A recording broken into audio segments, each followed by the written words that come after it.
Okay, Julia, explain. We are on our way to the Foncha Coffee Farm, right outside of Bamenda. Okay. Charles said there's no way he can find these things in Banga. So I said you should just go and try.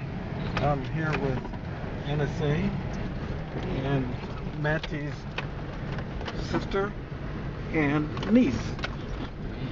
And it's the day before Christmas. And Keith.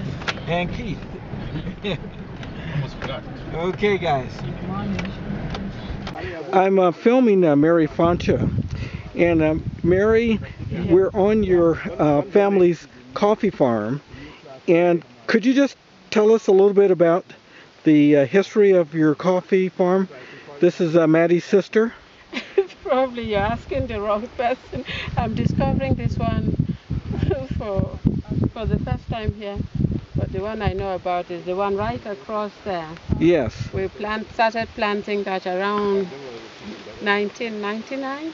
Yes. Yeah. Or something like that. Yes. Yeah. Carrying the seeds from the compound and went right up. Yes. Yeah. They've been harvesting it now for how many years? About how many years? 3 years. About 3 years. Okay. Yeah. There's a big tree on the side. I see some red ones there. Some over there. Harvesting the coffee beans.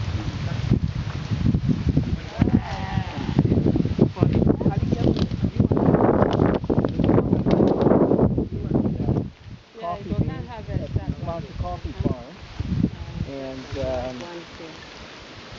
coffee is great, as you can see, is particular in terms of picking the more ripe beans versus the green beans.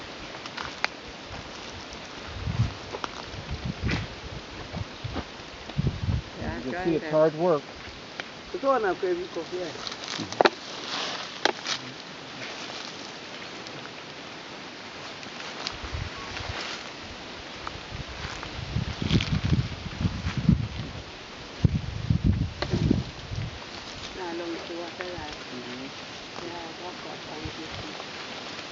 Give me that long sword. The correct man. I told you now. No, I said we were not taking that water for me. Oh. I bring me anything.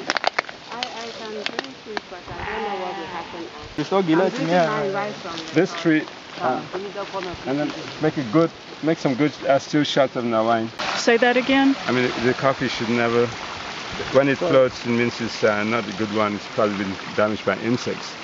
And it won't make good coffee, it will make the cup taste nasty. Okay. So all good coffee sinks at the bottom like that. Okay.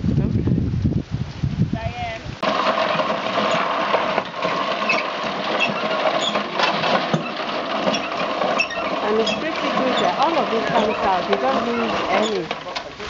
Yeah, the empty shell.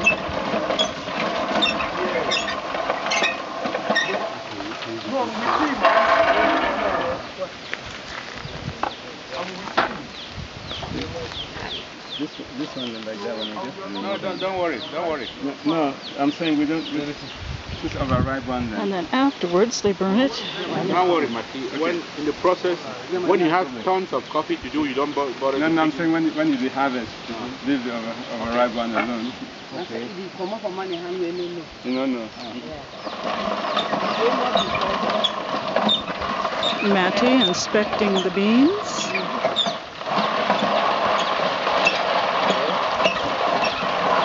Washing at once. It washes them and separates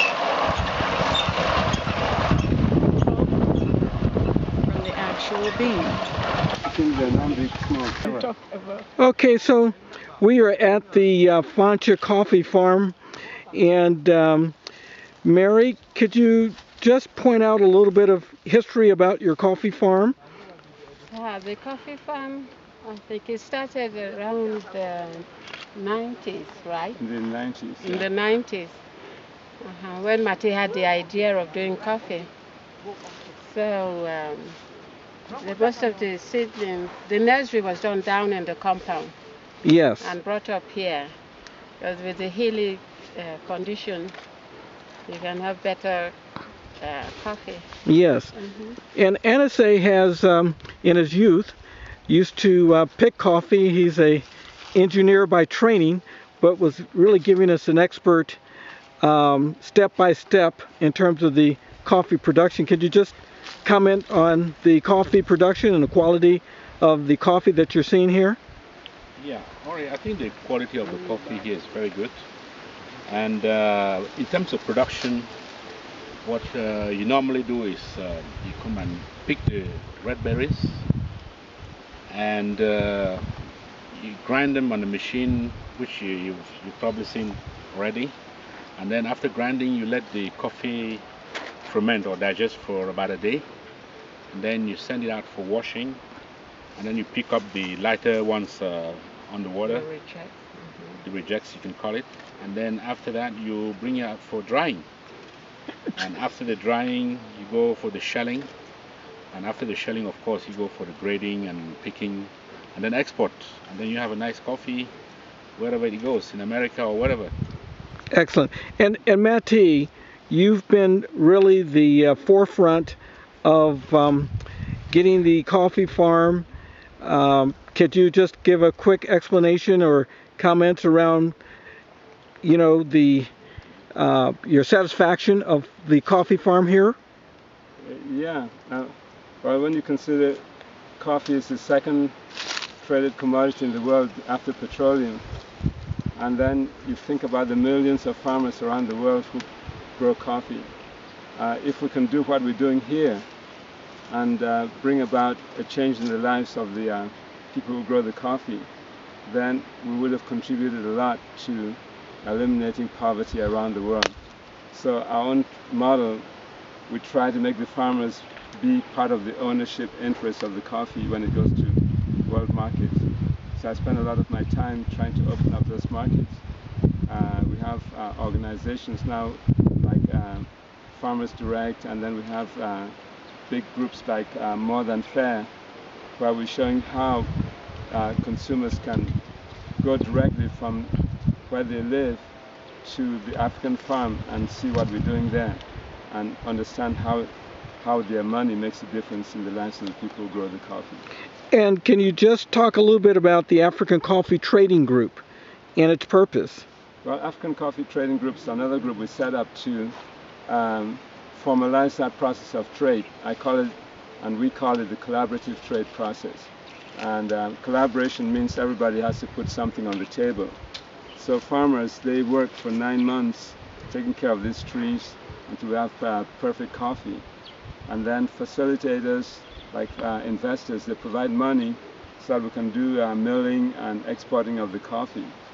And together that goes to market.